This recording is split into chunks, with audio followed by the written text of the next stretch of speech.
La taxe foncière, qui paye combien? Quelles exonérations? Aujourd'hui, j'ai décidé de vous parler de la taxe foncière. Oui, c'est un impôt très impopulaire. D'abord parce que c'est un petit peu le coup de bambou au retour des vacances d'été, et puis surtout parce qu'on constate que son montant augmente un peu chaque année. Et justement, pourquoi ça augmente? Parce que la taxe foncière sert à financer les collectivités locales. Alors comme elles sont endettées et que l'État a réduit ses dotations, elles ont augmenté les impôts locaux pour faire face aux dépenses. Enfin, en gros. Qui paye la taxe foncière? La taxe foncière, c'est une taxe sur la propriété immobilière. Dès qu'on possède un bien immobilier, un logement, une maison, un parking ou même un terrain non construit, on doit la taxe foncière. Donc, si je suis propriétaire de ma résidence principale et que j'ai aussi une résidence secondaire, je paye 2 taxes foncières? Oui, non seulement vous payez pour chaque logement, mais en plus, il n'y a pas d'abattement spécifique pour la résidence principale.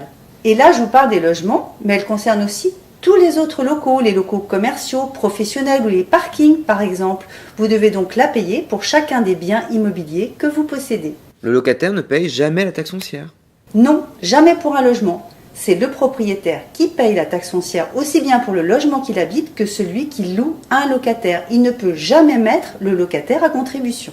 Bon, ça c'est vrai lorsqu'on donne un logement en location, mais si on loue un local commercial ou professionnel, par exemple, on peut prévoir de récupérer la taxe foncière sur le locataire, et c'est ce que l'on prévoit le plus souvent. Mais je croyais que pour les logements, les locataires payaient aussi une partie de la taxe foncière pour l'enlèvement des ordures ménagères. Oui, c'est vrai qu'il y a une taxe à payer pour l'enlèvement des ordures ménagères, mais comme elle figure sur l'avis de taxe foncière, c'est le propriétaire qui la paye, mais il peut ensuite se la faire rembourser par son locataire parce qu'elle fait partie des charges récupérables. Ah, il y a aussi une autre taxe qui peut figurer sur l'avis de taxe foncière, c'est la taxe de balayage pour l'entretien des voies publiques et elle est aussi récupérable sur le locataire. Bon, il y a quand même des propriétaires qui ne payent pas du tout de taxe foncière. Ce sont ceux qui ont choisi des habitations itinérantes, une caravane ou un bateau par exemple. Mais attention, pour échapper à l'impôt, encore faut-il que votre habitation soit itinérante, parce que si elle reste toujours attachée au même point, vous payez quand même la taxe foncière. Par exemple, si vous avez un mobil-home ancré dans le sol, ou une péniche qui reste toujours attachée au même point d'amarrage. Comment est calculée la taxe foncière? Bon, c'est là que ça pique un peu, parce que d'un côté on a la base imposable et de l'autre un taux d'imposition, jusque-là tout va bien, sauf qu'avec le temps, le calcul il est un petit peu parti en vrille. Bon, je m'explique. L'assiette imposable de la taxe foncière, c'est la valeur locative cadastrale de votre bien, c'est-à-dire le loyer annuel que le propriétaire pourrait théoriquement en attendre s'il le louait. On lui retire ensuite 50% de charges fictives pour obtenir un loyer net de charges. Et c'est sur cette valeur locative qu'on applique un pourcentage d'imposition voté par les collectivités locales, les communes essentiellement. C'est une valeur fictive en fait. Du coup, c'est un peu n'importe quoi. Oui, le problème c'est que les valeurs locatives qui servent de base au calcul sont obsolètes. Elles datent des années 70 et n'ont plus rien à voir avec le marché locatif actuel. À l'époque, les vieux immeubles situés en centre-ville étaient moins bien cotés que les logements neufs construits en périphérie. Mais aujourd'hui, c'est le contraire.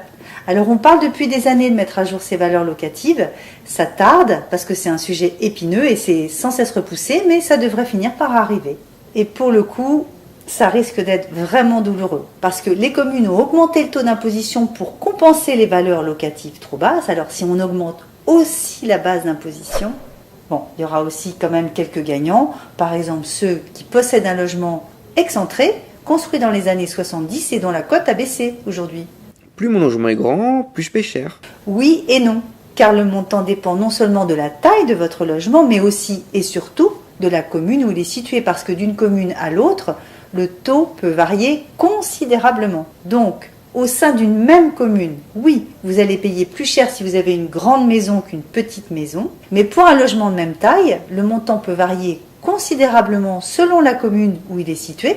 C'est pourquoi il faut toujours se renseigner sur la fiscalité locale avant d'acheter, ça évite les mauvaises surprises. Alors, si on veut se renseigner sur le montant de la taxe foncière, comment on fait? Alors, tout simplement en demandant au vendeur de vous présenter son dernier avis de taxe foncière. Ça vous donne une bonne idée du budget à prévoir. Ah, une petite précision.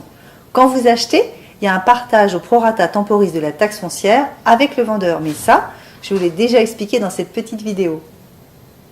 Si j'ai peu de revenus, est-ce que je vais être exonéré de taxes foncières? Non, car même avec de très faibles revenus, il n'y a pas d'exonération automatique. Mais la taxe peut quand même être plafonnée pour votre résidence principale si vos ressources sont inférieures à un certain plafond de revenus et si votre taxe représente plus de la moitié de ces revenus. Parce que dans ce cas, la taxe est plafonnée à la moitié de vos revenus, mais vous payez quand même et c'est à vous de réclamer le dégrèvement. Enfin, je vous l'ai dit, c'est un impôt plutôt impopulaire, surtout pour ceux qui la payent, surtout que juste derrière, il y a la taxe d'habitation qui tombe, mais ça, je vous en parlerai dans une prochaine vidéo.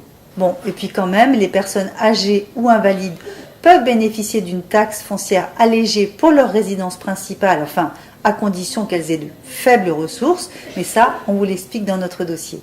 Il n'y a donc aucune exonération pour la taxe foncière. Si, pour les logements neufs.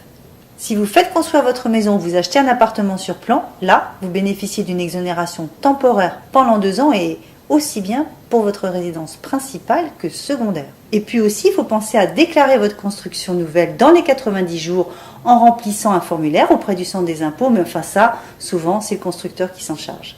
Ah, et puis si votre logement est très économe en énergie, il peut aussi y avoir une exonération partielle ou totale, mais bien sûr à condition que la commune le décide. Et si j'agrandis mon logement, on le prend en compte? Oui, tous les agrandissements ou les gros travaux qui modifient de façon importante votre bien sont à déclarer, y compris les piscines, parce que ça modifie la valeur locative de votre bien et donc le montant de l'impôt. Donc si vous agrandissez, mais aussi si vous aménagez votre grange en habitation, ou que vous construisez un garage, un abri de jardin ou une véranda, pensez à les déclarer dans les 90 jours, sinon vous risquez une amende. Et puis en plus, en déclarant tout de suite vos travaux, vous bénéficierez peut-être de l'exonération temporaire pendant 2 ans si votre commune en a décidé ainsi. Voilà, cette vidéo est maintenant terminée. J'espère que vous l'avez appréciée et qu'elle vous a permis d'en savoir un petit peu plus sur la taxe foncière. Comme je vous l'ai dit, nous allons bientôt tourner une vidéo sur la taxe d'habitation. Alors n'hésitez pas à vous abonner à notre chaîne et aussi à partager cette vidéo si vous l'avez appréciée. Et bien sûr, de mettre un commentaire si vous avez des questions. À bientôt!